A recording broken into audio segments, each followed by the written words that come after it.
প্রিয় দর্শক, আসসালামু আলাইকুম। আপনারা কেমন আছেন? প্রিয় দর্শক, আশা করি সকলেই আল্লাহ তাআলার অশেষ রহমতে ভালো আছেন। তো প্রিয় দর্শক, যারা আমার এই চ্যানেলের নিয়মিত দর্শক রয়েছেন তাদেরকে জানাই অসংখ্য ধন্যবাদ ও প্রীতি ভালোবাসা। তো প্রিয় দর্শক, আজকে আমি আপনাদেরকে এমন একটি কৃষি ভিডিও নিয়ে আলোচনা করব, যে ভিডিওটি আপনাদের জন্য খুবই কাজে ও খুবই উপকারে আসবে। তো বন্ধুরা, তার কারণ হচ্ছে আপনারা স্ক্রিনের মধ্যে যে গাছটি দেখতে পাচ্ছেন, উদ্ভিদটি দেখতে পাচ্ছেন, এটি কিন্তু আলু।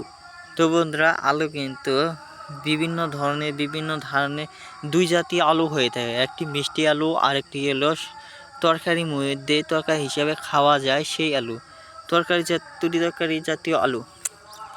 তো মিষ্টি আলু কাঁচাও খাওয়া যায়, সিদ্ধ করে খাওয়া যায়।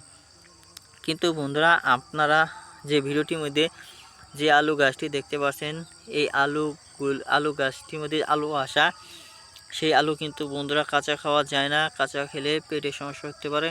এই আলু কিন্তু আপনারা সিদ্ধ করে খেতে পারবেন, তরকারি হিসেবে খাওয়া যায়। আর বন্ধুরা, ভাজি করে খেতে পারবেন, কোনো সমস্যা নেই।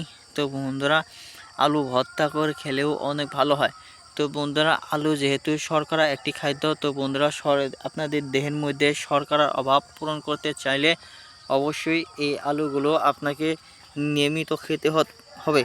তো বন্ধুরা, আলু কিন্তু গাছের উপরে হয় না, আলু মাটির নিচে হয়ে থাকে। তো বন্ধুরা, আপনারা কি করবেন, আপনারা যত ভালোভাবে মাটি চাষ দিয়ে নেবেন, তত আপনাদের আলুর ফলন ভালো হবে। তো বন্ধুরা, ভিডিওটি ভালো লেগে থাকলে অবশ্যই আমাদের এই চ্যানেলটিকে সাবস্ক্রাইব করে নেবেন এবং পাশে থাকা বেল আইকনটি অন করে দেবেন। ধন্যবাদ আপনাদেরকে।